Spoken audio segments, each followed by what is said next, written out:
Hello teacher, hello everyone. My name is Trần Giang. My student ID is BABAIU23064. I am a junior student majoring in business administration from International University. The purpose of my presentation today is to talk about the battle of fintech and the bank giants. My presentation should last for about 9 to 10 minutes. So if you have any question, please send it to me by the email at the end of the presentation. And I have divided my speech into two parts.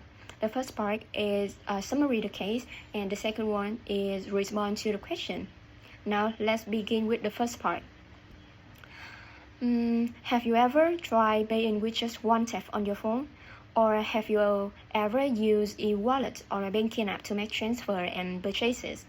Of course, no wallet, no bank card. Everything you need for the transaction is simply a smartphone. The fact that we are living in an era where the traditional wallet is gradually being replaced by the smartphone.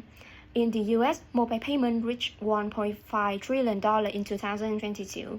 These features have driven technological company, fintech, startup, and major bank into a big competition. So, who will win in this race? Let's take a closer look at this case study. Originally, fintech refer mainly to startups improving financial service, but in recent years, bank, credit card company, and large retailers have also developed their own application.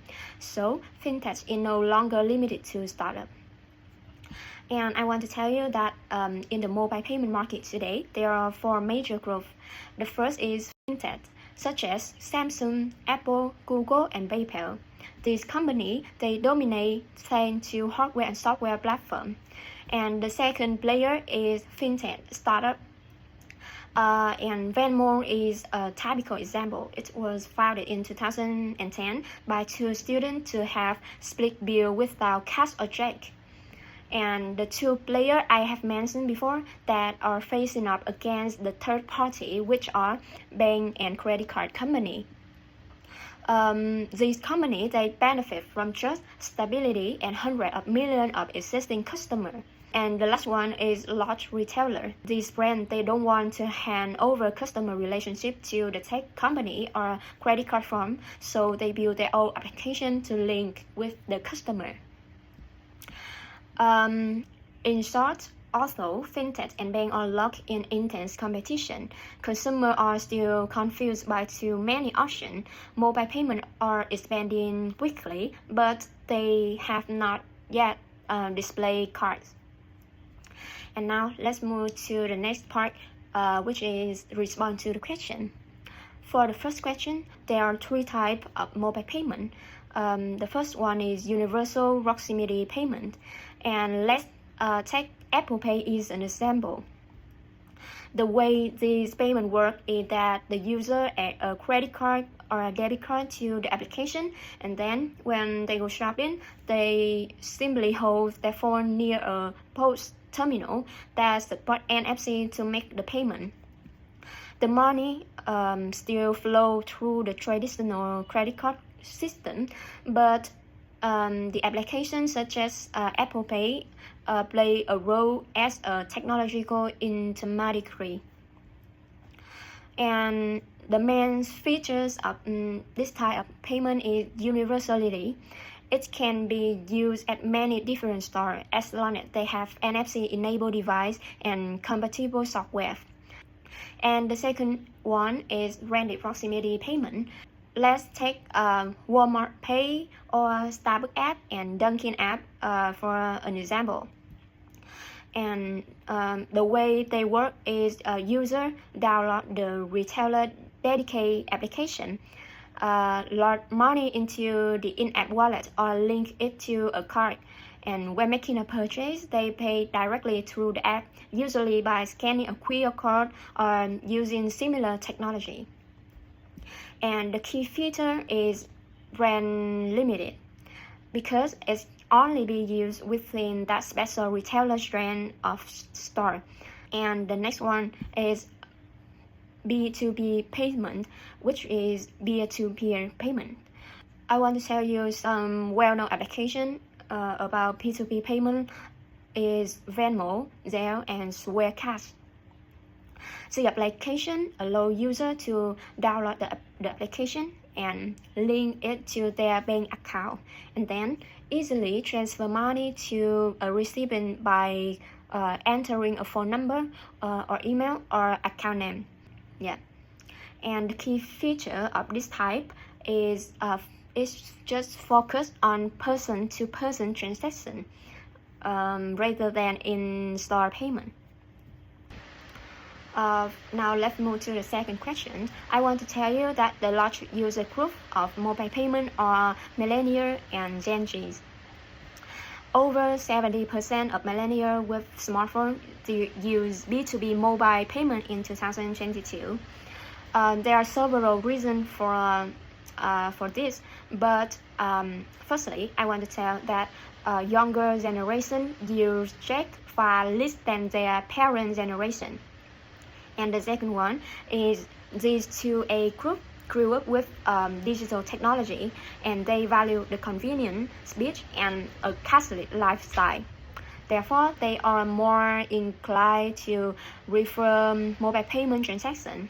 In addition, their frequent need to split costs, like for meal, outing, or shopping with friends, is also a credible reason. And the next question is, why have fintech startups had a hard time competing with the tech giants? I think there are four main reasons. The first is gap in resources. Fintech startups are usually small companies funded by venture capital. Meanwhile, the big tech like Apple, Google, or Samsung, they already possess a global ecosystem with hundreds of millions, even billions of users, and they have an enormous capital to invest in infrastructure, marketing, and security. The second one is Apple, Google, and Samsung own smartphone and operating system, which make it easy to integrate payment service when customers set up their device. And the next one, brand reputation and customer trust. Users already have long-standing trust in Apple, Google, and PayPal, so they are more willing to try and adopt new service from these companies. In contrast, startups they lack initial credibility, so the customers are often concerned about the security, reliability, and customer support. And the last one is about the health disparity in user base. In big tech, they already has billions of smartphone users, but in startup, they must build their user base from scratch through self-promotion, which make rapid adoption far more difficult. And move to the last question. There is a digital payment service launched in 2011, created by a consortium of the largest bank in the United States. Zelle now connect with over 10,000 financial institutions and partner with Visa and MasterCard. Within just a few years, Zelle surpassed Venmo in transaction value, reaching over $365 billion in 2021 and served 62 million users in 2022. And to explain why Zelle is doing so well, and the most important thing to mention is first one, Zelle is backed by the largest bank in the US. They giving it access to hundreds of millions of trusted long-time customers. And the second one is free and faster than their competitor. And the next reason is the directly integrated into banking app. And the last one is about the network effect. I want to say that when the more people use Zelle, the more convenient it becomes to transfer money to one another, creating a growth loop. So once a critical mass of users is reached, Zelle almost become the standard of B2B payment in the United States. So that is the last part of my presentation. If you have any question, please send it to me at by the email. Thank you for listening.